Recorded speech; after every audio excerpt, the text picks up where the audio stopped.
Graças e paz, meus irmãos. Hoje estamos aqui para um vídeo diferente do vídeo anterior. Hoje nós vamos falar sobre as tretas do mundo gospel do mês de fevereiro. Esse vídeo era para ter sido lançado faz tempo, gravado faz tempo, mas correria da vida adulta, muitas coisas aconteceram e não deu para ter sido gravado de maneira imediata. Mas foi bom, porque deu pra gente ver a real face de todas as coisas que aconteceram e trazer um vídeo mais apurado de todas as situações e das tretas que ocorreram no mundo gospel. Então vem comigo para esse vídeo. Se inscreve logo no nosso canal, deixa seu like, compartilha com mais pessoas, deixa seu comentário. E hoje nós iremos falar sobre os cristãos em lata de conserva, o Descende, a música Away e o caso Jeffrey Epstein. Então, vem comigo para mais um vídeo.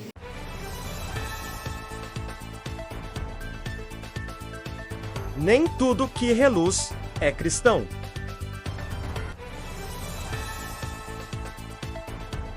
Aqui, a verdade vem à tona, sem filtro, sem maquiagem, só a verdade.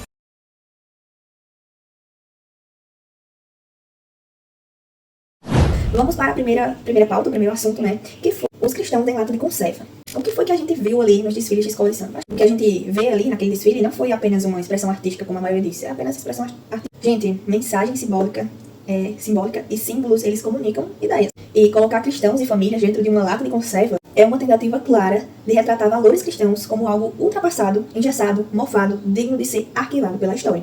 Tem pessoas que disseram assim, é besteira falar sobre isso, os cristãos não deveriam ser ateus, esse tipo de assunto. Mas, gente, isso é claro. O símbolo, a mensagem é clara. Colocar a família e os cristãos como algo engessado, como algo do passado, algo mofado, algo que deveria ser esquecido, que não deve ser dessa forma, que agora tudo é novo, que tudo é permitido. A gente tem que fazer essa crítica. Nós, como cristãos, somos chamados a fazer esse tipo de crítica. E aqui está a contradição de tudo isso. O discurso liberal progressista, ele se apresenta como defensor da diversidade, da pluralidade, da liberdade de expressão. Mas, quando essa diversidade inclui cristãos históricos, e famílias tradicionais e valores bíblicos, a tolerância parece, Nós vivemos em um país cuja Constituição garante a liberdade religiosa. E o Brasil não é um Estado confessional, mas é um Estado que deve proteger igualmente todas as crenças, inclusive a fé cristã. Criticar ideias é algo legítimo. Satirizar símbolos pode fazer até parte da... Porém, quando essa crítica assume um tom de desprezo e desumanização, já não estamos mais falando de diálogo cultural, mas de intolerância seletiva. E a gente vê isso de maneira clara. Quantas peças de teatro a gente vê gente satirizando, ironizando, desumanizando os cristãos, enquanto a gente não vê essa mesma imagem para religiões de matriz africana. A gente não vê para muçulmanos. Eles nem seriam doidos de fazer isso contra os muçulmanos, né? Mas a gente não vê isso contra essas outras religiões. E a família, conforme ensinada nas escrituras, não é uma invenção cultural, como afirmam os progressistas, mas é uma estrutura que atravessou séculos e civilizações. Ela começa lá no Éden, com Adão e Eva, quando Deus traz Eva para Adão e fala, esta tua mulher, e ele diz, essa é osso dos meus ossos, carne da minha carne.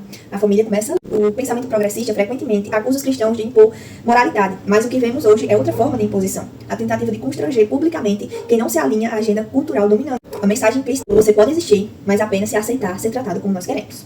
Isso é uma exclusão ideológica. Uma sociedade verdadeiramente plural, ela não precisa colocar ninguém em uma lata. Ela permite um debate aberto, o confronto respeitoso de ideias e reconhece a fé cristã, gostem dela ou não, que moldou profundamente a história, a ética, a própria noção de dignidade humana no Ocidente, as ciências. E se o objetivo é liberdade, ela precisa valer para todos, inclusive para os cristãos, inclusive para a família. Porque quando apenas um lado pode criticar e o outro só pode ser caricaturado, não estamos diante de diversidade, estamos diante de hegemonia. Agora vamos para o segundo ponto desse vídeo, que foi sobre o evento Descende. Ele se apresenta como um grande movimento de despertamento missionário e mobilização da juventude cristã. À primeira vista, parece algo nobre, estádios cheios, músicas intensas. No entanto, sobre a nossa lente da fé reformada, a questão não é o tamanho do público, mas a fidelidade da mensagem. A tradição reformada, ela é fundamentada nas 5 solas da reforma, que ensina que a igreja ela é edificada pela palavra corretamente pregada, pelos sacramentos devidamente administrados e pela disciplina bíblica. O centro do culto cristão não é a experiência, mas a glória de Deus por meio da exposição fiel das Escrituras. O problema não está no zelo missionário em si, mas na teologia que frequentemente sustenta esses movimentos. Muitos líderes associados a esse tipo de evento, ligados a correntes neopentecostais, promovem revelações extrabíblicas, linguagem de ativação, triunfalismo espiritual e uma espiritualidade fortemente baseada em experiências subjetivas. E isso colide diretamente com o princípio reformado de sola escritura, de que a escritura é suficiente. Além disso, há uma ênfase recorrente em decisões humanas como catalisadoras do agir de Deus, como se o avivamento dependesse da intensidade do clamor coletivo. A teologia reformada, ela sustenta que a soberania absoluta de Deus na salvação, o novo nascimento, não é produzido por atmosfera emocional, mas pela operação monergística do Espírito Santo. Outro ponto crítico do movimento Descende é a diluição doutrinária. Para reunir grandes multidões, frequentemente eles minimizam as distinções teológicas importantes. A unidade passa a ser construída em torno de emoção e propósito comum, e não da verdade confessada. A fé reformada entende que a verdadeira unidade da igreja é unidade na verdade. A Escritura adverte diversas vezes sobre falsos profetas, experiências enganosas e espiritualidade desvinculada do discernimento doutrinário. O próprio Senhor advertiu que muitos dirão Senhor, Senhor, e ainda assim não serão reconhecidos por ele. Portanto, os números e comoções não são critério para a autenticidade espiritual. Do nosso ponto de vista reformado, nós vemos que a igreja, ela não precisa de espetáculos, mas de cultos fiéis. Não precisa de campanhas massivas de ativação, mas da pregação expositiva do arrependimento genuíno e da centralidade de Cristo crucificado. O zelo, sem verdade, ele produz fogo estranho. Isso significa que só tem coisas horríveis no descende. O clamor deles por missões é essencial, é uma coisa boa. E evangelização é uma ordem bíblica, mas quando a teologia que vai definir esse evangelismo é uma teologia superficial, esse evangelismo, essa espiritualidade vai ser mudada pela cultura do entretenimento do que uma referência bíblica, então esse evangelismo vai correr o risco de quê? De ser substituído por um moralismo motivacional, revestido de linguagem espiritual. A pergunta que podemos fazer diante desse movimento não é quantos participaram, mas será que o evangelho foi proclamado com fidelidade? Porque, no fim, a Igreja de Cristo ela não é sustentada por eventos, mas sim pela palavra de Deus pregada com fidelidade. Chegamos na parte mais crítica desse vídeo, que é a música do Coletivo Candeeiro, a música Away. E essa parte desse vídeo vai ser um pouquinho longa, talvez um pouquinho chata, porque é a música, né? Houve muito burburinho, muito barulho na internet sobre essa música. Muita gente falando coisa com coisa, muita gente falando coisa coerente, muita gente acusando os outros de burro, de idiota, por discordar e não gostar da música. Muita gente que se diz cristã, que se diz líder, chamando os outros de fariseu, de hipócrita, de burro, de jumento. Teve tanta palavra horrível saindo da boca de crente. A gente tá se perguntando, é crente? Porque, meu irmão, vamos lá analisar essa bendita música Coletivo Candeeiro. Já era pra ter saído, faz tempo nesse canal. Mas, muito da vida adulta, Deus prepara todas as coisas, deu tempo da gente analisar com propriedade a música, outras músicas que também são extremamente problemáticas, que fazem o Coletivo Candeeiro caminhar por sincretismo, e o comportamento dos músicos que fazem parte. Então, vamos lá, né? Vamos separar por alguns tópicos. Primeiro, a estrutura narrativa, o banquete, a justiça social e o sim. A música Away, como eu falei anteriormente, ela levantou um grande debate aqui na internet. Enquanto alguns afirmavam que a música relembrava nomes e características do candomblé, outros discordavam da música por simplesmente achar a letra horrível. E não fez sentido em chamá-la de cristã. O grupo que a defendia dizia ser necessário entender a letra.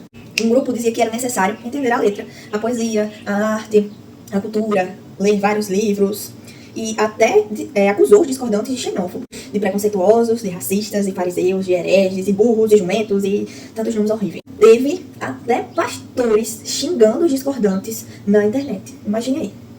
Enquanto a internet ficou pavorosa com esse assunto, ficou loucona com esse assunto, muita gente deixou passar despercebido o real problema que permeia essa música e o grupo que escreveu a música. Não só essa, como outras músicas que esse grupo também tem. Então vamos por parte entender esse assunto. Primeiro, assim, essa não é a primeira música do Coletivo Candeeiro que traz esse sentido dúbio na letra de uma música, abrindo margem para diferentes interpretações, misturando elementos de culturas distintas das escrituras. Existe uma música chamada Louvor em Brasilês. Explicando essa música em grosso modo, depois vocês podem buscar e ver a letra com mais detalhes. A música, ela é uma exaltação à diversidade cultural do Brasil e como essa se entrelaça com a espiritualidade na música e se misturam com diversos elementos culturais de diversas regiões do Brasil, incluindo Apoador, no Rio de Janeiro, Frevo de Olinda e povos indígenas, como a chuva dos Tupinambás, onde eles fazem uma metáfora, prestem atenção nessa parte, eles fazem uma metáfora para a presença divina na natureza e nas tradições indígenas, e usam o nome Tupã, atenção gente aqui, Tupã. A música nesse trecho vai dizer o seguinte: em terras que antes o teu nome era Tupã.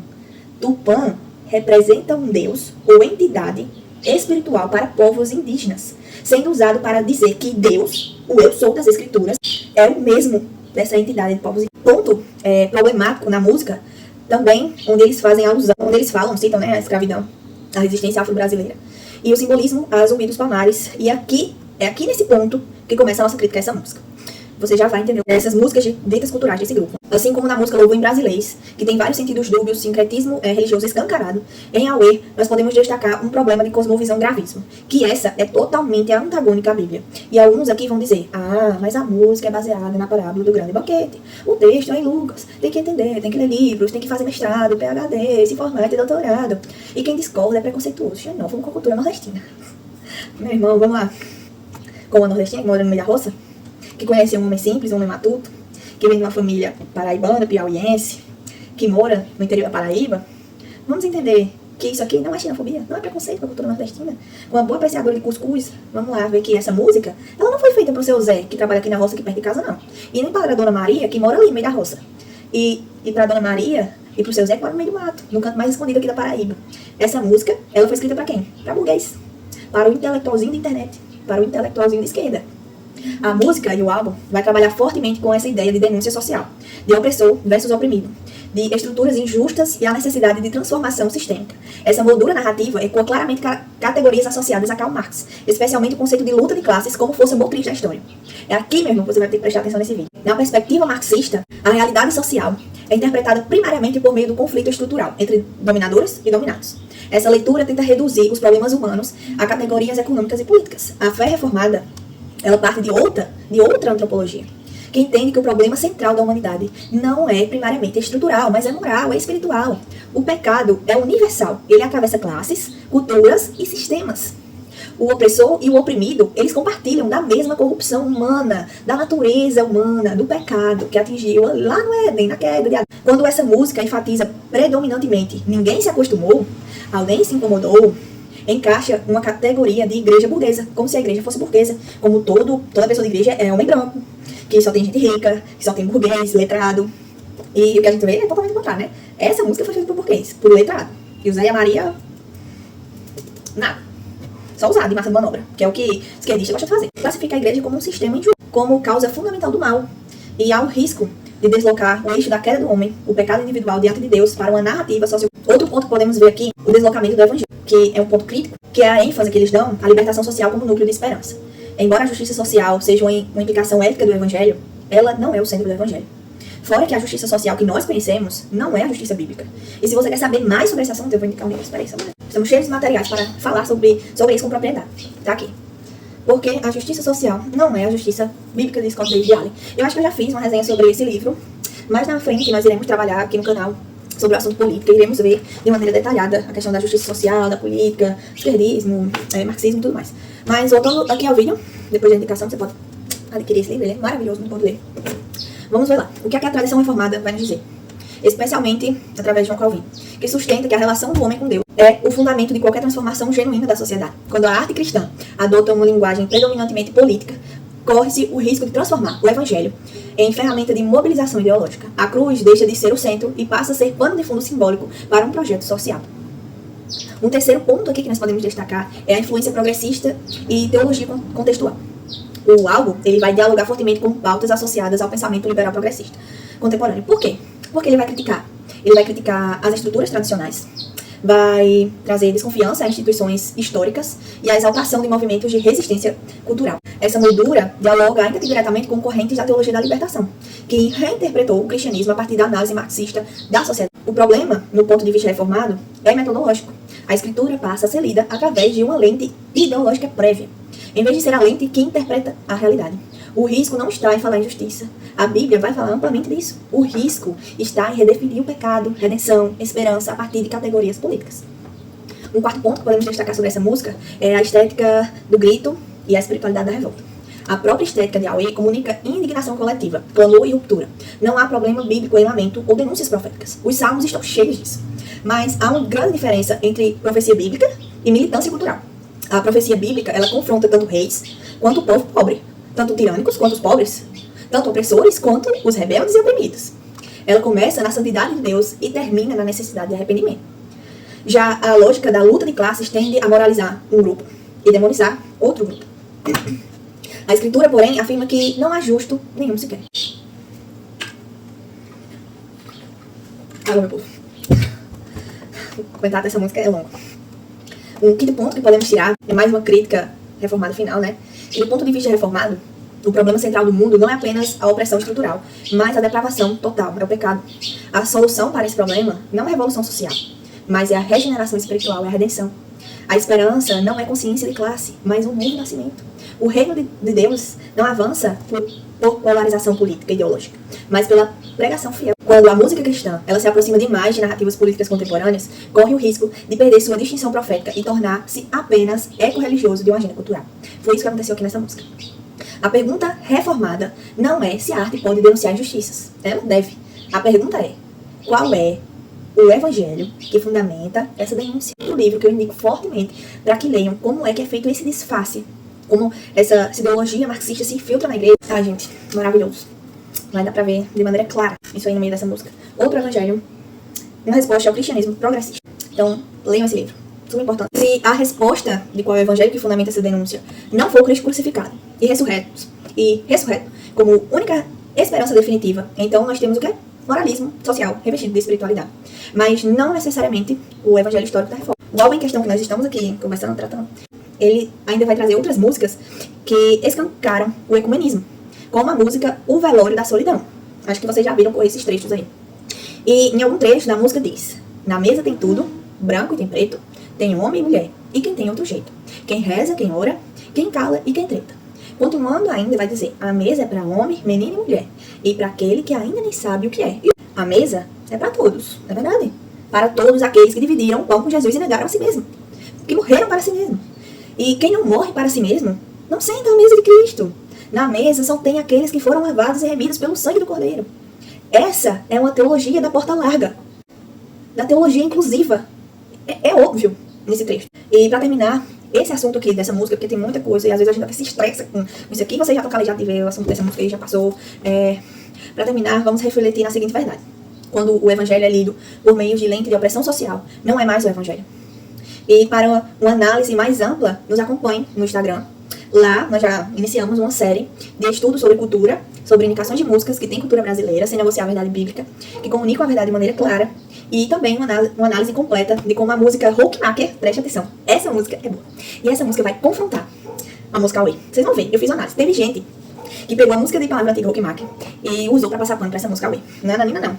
Quem usou ela pra passar pano pra essa música aqui, não entendeu Rockmaker. Então, se liga no nosso Instagram, porque nós já temos alguns estudos sobre cultura, sobre como deve ser o louvor cristão, e nós iremos ver como o Rockmaker de palavra antiga desmonta essa narrativa de disfarce cultural e ideológica das músicas. Então, nos acompanhe no Instagram.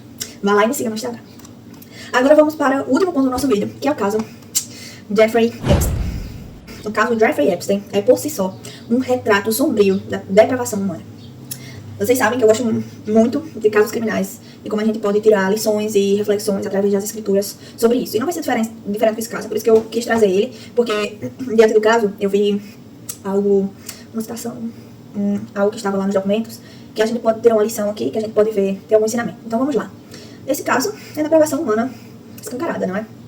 E o que é que tem nesse caso? Exploração sistêmica de menores, abuso de poder, rede de influência e um silêncio cúmplice. Mas o episódio específico que nós vamos ver aqui é a zombaria da fé de uma vítima, que traz uma camada ainda mais perturbadora a esse caso. E não apenas moral, mas também espiritual.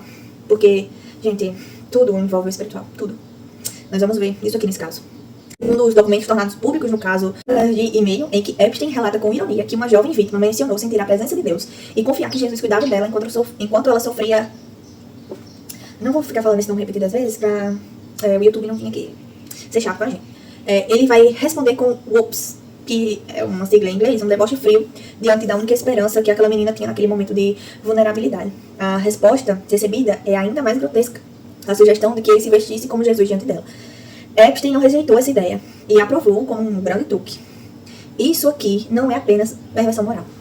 É um escárnio deliberado contra aquilo que para a vítima representava um consolo, dignidade e esperança. Aqui também é espiritual. Porque Epstein, como influenciado por Satanás, um mundano, depravado, entregue aos seus desejos e pecados, nós vemos aqui, primeiro, a zombaria, como expressão dessa depravação dele. A teologia reformada, ela ensina a doutrina da depravação total. O pecado, ele afeta todas as dimensões do ser humano. Nós vemos aqui não só o pecado como um ato físico de violência, mas como um desprezo consciente pela santidade, pela fé e pela imagem de Deus na vida. Quando alguém zomba da fé de uma criança abusada, ela não está apenas rindo da religião. Ela está tentando esmagar o último refúgio da esperança daquela alma. Está tentando se colocar como uma imagem superior a Jesus, a Deus. Se colocar acima do Deus Trino. O salmista pergunta: por que se enfurecem as nações? A Escritura descreve repetidamente a realidade de homens que se levantam contra o Senhor. O deboche contra o Cristo sempre foi parte da história humana. O que espanta não é que aconteça, mas é a frieza como ela se manifesta. Esse caso também, ele expõe algo maior do que o indivíduo. Ela revela estruturas culturais que toleram esse tipo de coisa, que protegem ou silenciam abusadores quando estes são poderosos. A gente vê culturas que toleram, né? A gente viu no início desse vídeo aqui, das questões dos cristãos enlatados. Tá aqui. É uma forma minúscula de tolerar essas estruturas que ridicularizam, que normalizam a ridicularização contra cristãos. Então começa ali. E vai se escalando até chegar aqui nesse caso. Nós vivemos em um mundo em que celebra a libertinagem como liberdade. A pornografia ela é normalizada. A exploração é relativizada. E tá aqui. A pornografia é um grande influenciador para que esses outros tipos de crimes e coisas aconteçam. A hipersexualização é vendida como empoderamento. Nesse contexto, crimes como o de Epstein não surgem no vácuo. Eles florescem em um solo já moralmente corroído. Quando a cultura abandona padrões objetivos de certo e errado, os mais vulneráveis pagam o preço. Outro ponto aqui que é a questão dos rituais e simbolismos, que está aqui no meio desse caso, né?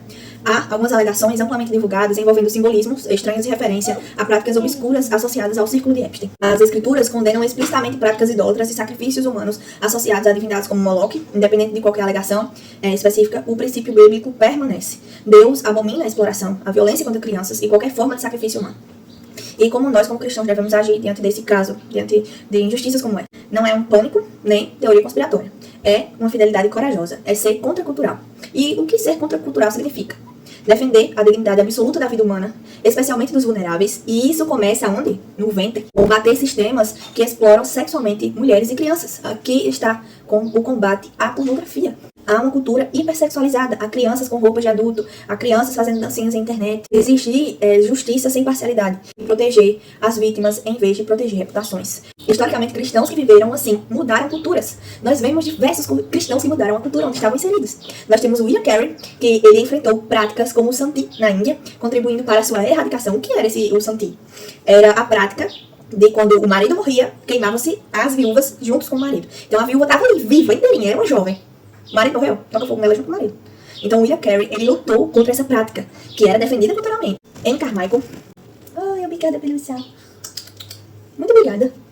Também temos Amy Carmichael. Ela resgatou crianças de exploração religiosa e sexual. No livro Contra a Cultura, de David Plant, nós vamos ver ele também mostrando algumas situações dessas de crianças que foram resgatadas. Ele pessoalmente viu algumas dessas crianças. Então tem muitos cristãos que lutaram por essas pessoas, que mudaram a cultura, que foram contraculturais. Nós também temos Dietrich Bonhoeffer. Ele resistiu ao regime nazista quando muitos permaneceram calados. Temos Martin Luther King Jr., que confrontou estruturas injustas à luz de uma visão cristã da dignidade humana. E eles não seguiram a cultura. Eles não se conformaram com a cultura. Eles fizeram o quê? Eles confrontaram a cultura. E eles influenciaram a cultura. Tá aqui uma grande diferença. Isso aqui vai até de conta com a música Way. Não se conformaram com a cultura. Eles não passaram pano para a cultura. Confrontaram a cultura e influenciaram a cultura.